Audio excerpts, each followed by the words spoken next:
Okay, so greetings from our workshop. Our house is undergoing a remodel right now, and my husband tore his Achilles tendon, so he's taking up the pretty much the only room in the house that we can use. So I'm in the garage. But today I will be going through the guided practice of the tripod response sheet, and we have just read The Case of the Blue Carbuncle, the Sherlock Holmes story. So now that we've just read that, we're going to use this new method called the tripod response sheet, and this will help us understand the story in several different ways.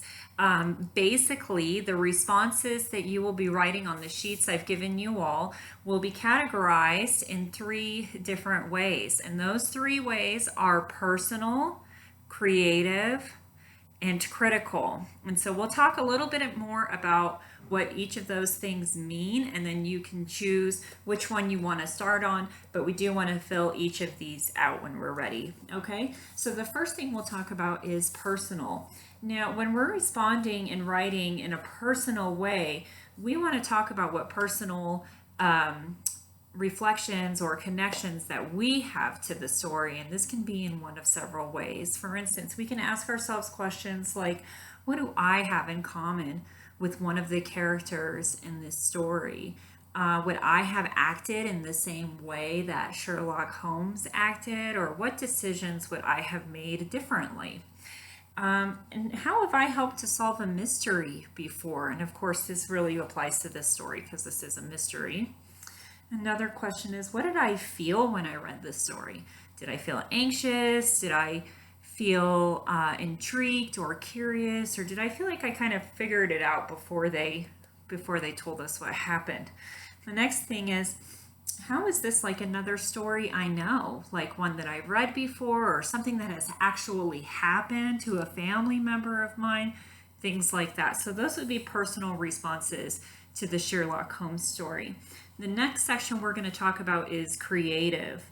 And when we respond creatively to a story, we are creating something in reflection of it. So this is something similar. We're either adding or we're changing, but we're creating in response to the story. And the way that we can do that is we can, for instance, we can write a diary entry as one of the characters. Perhaps we are Sherlock Holmes and we are writing an entry about what happened during that day, just for us to be able to go back and look at it later.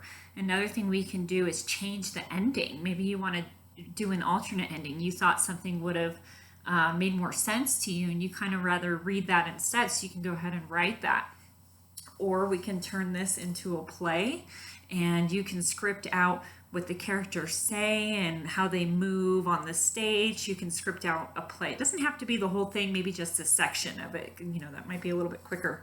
The next thing is critical. We're going to criticize this story.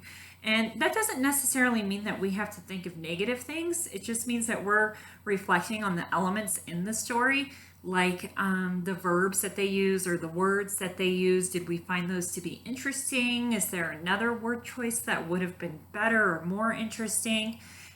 We can talk about the dialogue the characters had. Do we feel that the dialogue that was shared between the characters, did that make it fun to read, or did we notice any trends in the dialogue? Was the dialogue confusing to us? So we can talk about how well we think the author actually wrote this story, and we can write those thoughts there. So working at your desk, we'll have a little bit of time to do that, but you can choose which one you want to start on. Maybe you already know what you want to write for this, but you're not so sure for the personal. So start wherever you feel comfortable, and we'll go from there. Okay.